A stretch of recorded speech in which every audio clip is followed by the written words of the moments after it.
grew up an unpopular, lonely kid. I only had one friend, and she was weird. I always looked forward to the summers when my family visited our relatives in Hazard, Kentucky. I loved my cousins, but they were all older, and they did not want to be around me. But during a visit when I was 11, just by chance, I met a cousin whom I'd never known about, Jane Rose. She was just 1 year younger than me, and I was so excited. Jane invited me over to her house and asked if I wanted to play on her Ouija board. I said, yeah, a friend of mine in class told me how to do it. So she got out her board, and we placed our fingertips lightly on the planchette. And I said, is there a spirit on the board? The planchette moved around until it framed the word yes. I said, what is your name? It spelled out Mike Collins.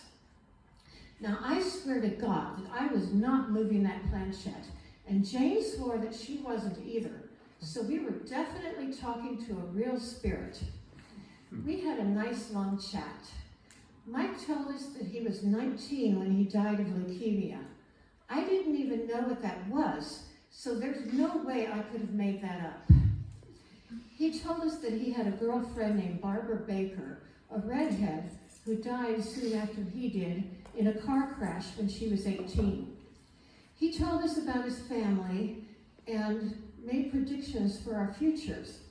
He told me that I would marry a man named Doug Cater. Well, I've been waiting for 55 years. So, Doug, if you're in the audience tonight, come see me after the show. Well, at one point I asked Mike a stupid question. Would this Ouija board work if we turned it upside down? He went, ha ha, no. We were so embarrassed. But we continued talking, and me being an adolescent girl, and him being an older teenage boy who was probably cute, well, naturally, I got a crush on him. So what if he was dead? I wasn't picky, and he was the only boy who talked to me. Well, as soon as I got home to Granny's house, I got out the phone book, intending to call every Collins listed and ask if they had a son named Mike who had died.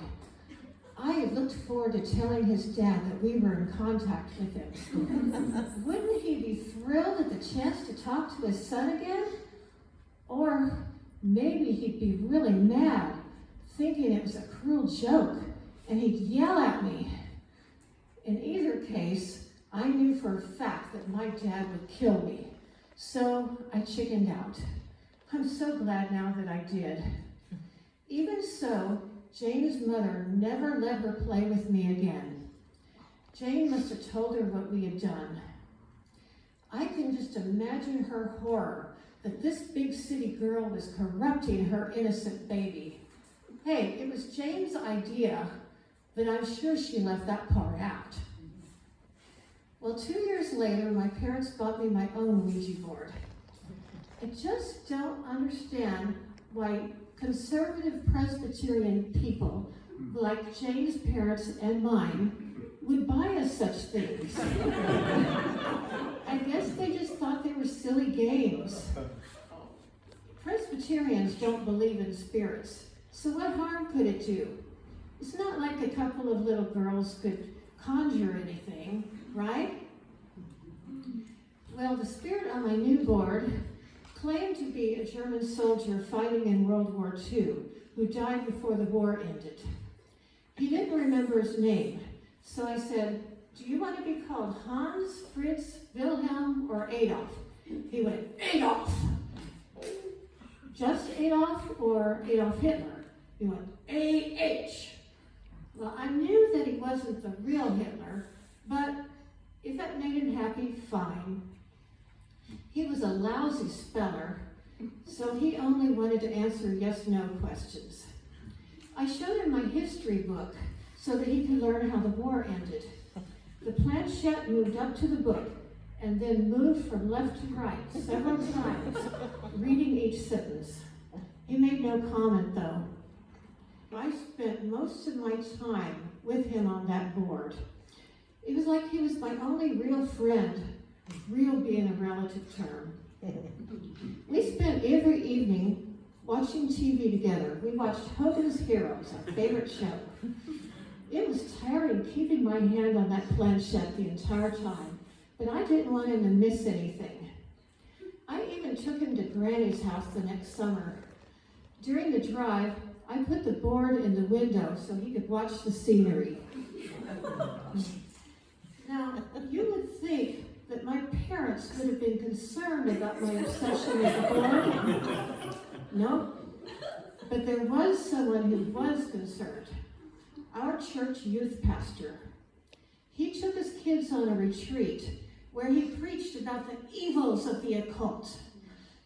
I mentioned that under my bed I kept a Ouija board, a Kabbalah game, 2 decks of tarot cards, and several books on astrology and palmistry.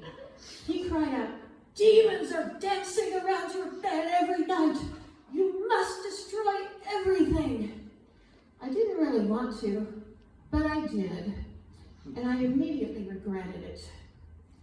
I liked my books and my tarot cards. I really didn't miss Adolf, though. You know, he was actually really boring. But Mike had been cool. You know, it never occurred to me to try to summon Mike on my board. Oh well. By the next year, I had lost interest in communicating with the dead. Live boys were much more fun. I made some human friends, and life on the mortal plane became much more interesting. These days, I treat spirits like I treat bees. I don't bother them, and they don't bother me.